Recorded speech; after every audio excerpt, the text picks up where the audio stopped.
Sage Wanderer here, trying to stay warm in my van down by the river.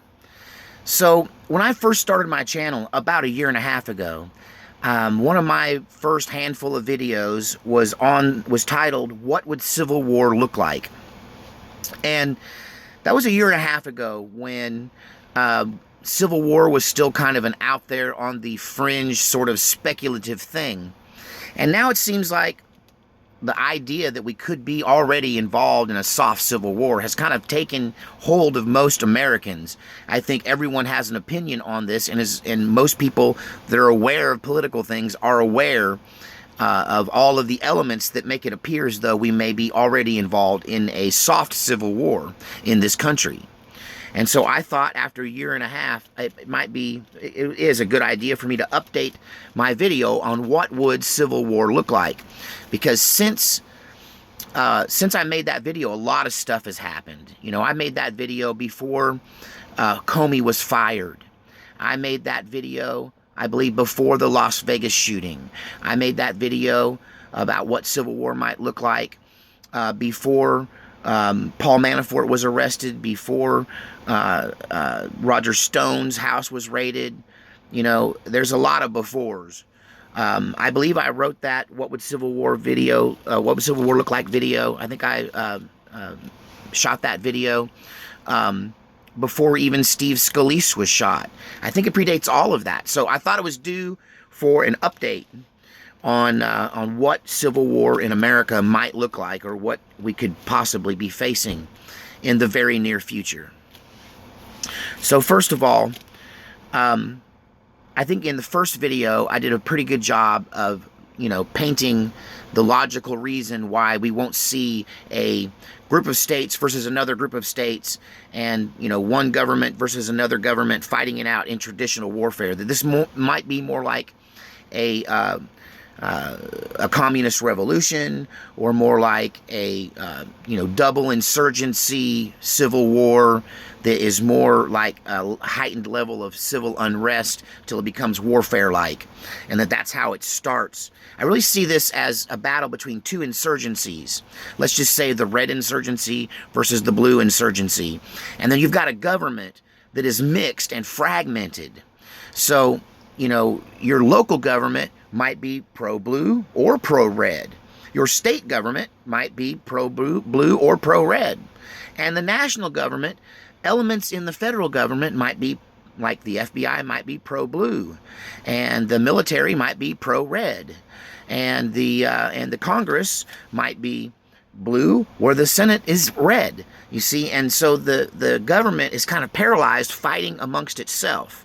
And that this could lead to a lot of chaos that is so varied and different depending on where you live that it'd be impossible for me to categorize it all and paint the picture for you. Because each person, each area, each region could face a completely different scenario based on who's in control of your local government versus the state government versus the federal government. I think at some point in the very near future, the federal government will not be able to really interfere at all with what's going on in the states. State governors will start taking more control and more power over their state. They will start to cherry pick which laws they want to follow and which laws they don't. You start seeing this already with sanctuary city laws, and then, you know, Oregon is a sanctuary state law, which is an open challenge to the federal power. And so, you know, you've already got governors going against the feds. But at the same time, if you use Oregon as an example, you've got Eastern Oregon sheriffs in counties out there that are in red areas who are saying, we're not going to abide by state law, especially some of these gun laws they're trying to pass. And so up in Washington State, for instance, you know, they passed some really strong gun laws up there, and the local sheriffs in Eastern Washington said, we're not going to enforce those. So the government will start to become chaotic, unpredictable, one side kind of using legal and semi-legal and, you know, whatever means necessary to struggle with each other, while there will arise two insurgencies, two militias, two guerrilla forces that will start to work against each other. And we're already seeing this working against each other, these two insurgencies. Let me say that again. There are already two militant insurgencies, a red one and a blue one, at work in the United States. They just aren't shooting at each other yet. And there's a long road to go before the shooting would start. Because before any civil war goes hot, there's typically, like I said in previous videos, political arrests. I'm going to arrest your guy. We're going to arrest your guy. Until one of them says, no, I don't think I'll be arrested today. And a firefight ensues. You might see situations where governors protect people who are under pursuit by the federal government for crimes like treason or for serious felony crimes. And the governors say, you're not going to come in our state and pick this person up. They're safe here. And so the insurgencies within that state or neighboring states might decide to take it upon themselves to deal with that person. You could see each side, depending on who is in control of local law enforcement, going up against law enforcement in small skirmishes and in incidences and situations. That both insurgencies might go underground long before any shooting starts, because subterfuge, sabotage, and non-violent warfare methods are usually utilized way before people start shooting at each other. So, at least in large numbers, in any organized way. So you might see, and you're starting to already see now, how banking institutions are picking sides and saying, okay, so we don't like you because you're a conservative voice. So therefore, we no longer want to do business with you. So what you'll start to see is that these technologically plugged in high-level corporations are going to side with the socialist, communists, or the blue folks. They're going to side with the blue side because, it's the deal's already been made. The money's already been paid. It's already set up. And so you're going to start seeing banks that refuse to do business with you because you're a Trump supporter. It's already happening. Wake up. It's happened to Alex Jones. It happened to, I could go at Laura Loomer, I think it's happened to. You could go on of the people that are losing their small names and big names. Anyone who speaks up is being labeled with an H as a hateful group, organization, or individual, and their banking is being revoked. Now, they're not taking their money, they're giving it back to them, and they're just saying, no, thank you. So now you can't rent a car because you don't have a bank card. You can't pay your bills online because you don't have a bank account. And this is what they will do to us, to anyone that speaks up.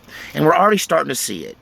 But something that might happen is that there might be some retaliation against those organizations. Now, I want to stop right here before I go any further, because from here on out, I'm speculating what might happen.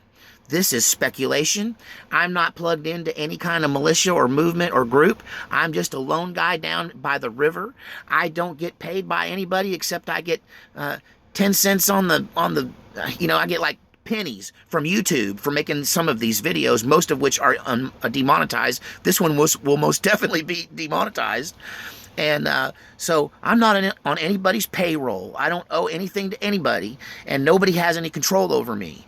And so I'm not being, told to say this. I don't have any inside information. I'm just doing the math. I'm just weighing out what I know against history. What I know what's going on now, I'm weighing that against what has historically happened in countries in similar situations, although there's been nothing to compare to what an American Civil War might look like. The closest thing you can get to is the communist takeover of China or Russia. Those situations might bear some resemblance what could happen in America. So from here on out, I'm not making any statements or representing anyone, and so don't come back at me. And I'm just talking about what logically might happen. So if banks or tech companies or social media companies go after, even more than they have been already, go after conservatives or people on the right, that there could be a retaliation of a similar kind of subterfuge in the fact that they stop using that, or they start to ban those organizations, and other people who weren't labeled as hate people yet will pull their money out of those organizations, and it could cause those organizations to stumble or even fail. If 50% of America said, such and such bank, we're no longer going to do business with you then. And honestly, I think if you have banking interests with these banks, I won't name them, who are cutting off banking privileges to people on the right, that you should stop doing business with them. I think you should. Because, they're picking a side. So you should pick a side. You've already picked a side, so put them rightfully on the side that you think they belong by their actions. So, that could hurt those banks. Any other organizations like tech companies, it could hurt them on the stock market if people stop valuing their stock, stopped investing in them out of retaliation for the bannings, for the censorship, for the propaganda. Okay, so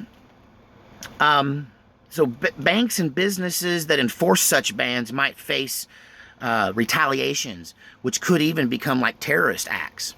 It could happen. It's happened in other countries. So, bank robberies. That's something that could happen. If you're trying to fund a revolution on either side, they once asked, I think it was Jesse James, why he robbed banks. And he said, I think it was him that said, because that's where they keep the money. So, if you're trying to fund a civil war or a revolution, you can get rich people to back you, or you can just rob a bank. If you go back to the 1960s and look at groups that were militant revolutionaries and terrorists of various sorts and types in the 1960s, one of their favorite methods to fund their organization, and many of them it was their downfall, is bank robbery. And so you can see Patty Hearst with the, was it some Liberation Army? I can't remember the name of it, what they called themselves, but they were a radical left-wing terror group. And you can see them wielding machine guns in a bank while they do a bank robbery. So maybe they even target the banks who are doing the picking a side thing and are putting themselves in the middle of this social conflict. So there could also be political assassinations. I've talked about that. That's kind of the next thing. After they start arresting people and that doesn't work, then they just start trying to off each other. And you could see also vandalism. We saw some of this, no one talks about, and I don't know what ever became of the investigation of a Washington commuter train that was derailed when someone had, I think, removed a section of the track, or they piled rocks and concrete up on the tracks and caused a wreck of a commuter train. And I think that might have been an Antifa operation, but I don't know that it was ever properly investigated. And that's another thing that you'll start to see, is that police organizations will only investigate the crimes against their people they're in line with, and they refuse to investigate crimes of the opposition. And they will definitely drag their feet and do nothing against if it involves incriminating people that they're in league with or politically agree with. And so that kind of corruption starts to become evident in a civil war or pre-Civil War situation. So, but you could have vandalism against political headquarters. We've already seen that, I believe it was the Republican Party headquarters, I think in Portland, someone threw rocks and Molotov cocktails through the window and did a serious amount of damage. I believe that's a story out of Portland or Washington, maybe Seattle. I'm not sure where that happened, but it was about a year ago, I think. You can look that up yourself if you want to find that out. So you could see that again against the DNC or the RNC. Senate or House race headquarters or campaign headquarters could become targeted. The DC sniper, I believe it was, targeted military recruitment offices because he had a beef with the military. And so you could see people potentially going after candidates' offices to try to hinder their ability to do business and their ability to promote their candidacy in their race, which leads to what else you could see. And this you could see potentially starting in 2020. And that's polling place intimidation. It's totally illegal to do this. There are signs that say you're not allowed to campaign even outside. But you could see Antifa or even members of some militia or something going out during polling itself in the 2020 election and impeding people and intimidating people so they don't want to go inside, which could actually turn into violence. You could see polling place violence in 2020 if the vitriol and the bitterness and the hatred continues to build between the two sides. It will come to that. I think it could come to that in 2020. Another thing that could happen is one side, one division, one insurgency could target members of the other insurgency through hacking. And they can hack their personal data. You've already started seeing this happen with things like doxing. But what if they took their bank account numbers and stole a bunch of money from them to fund their side?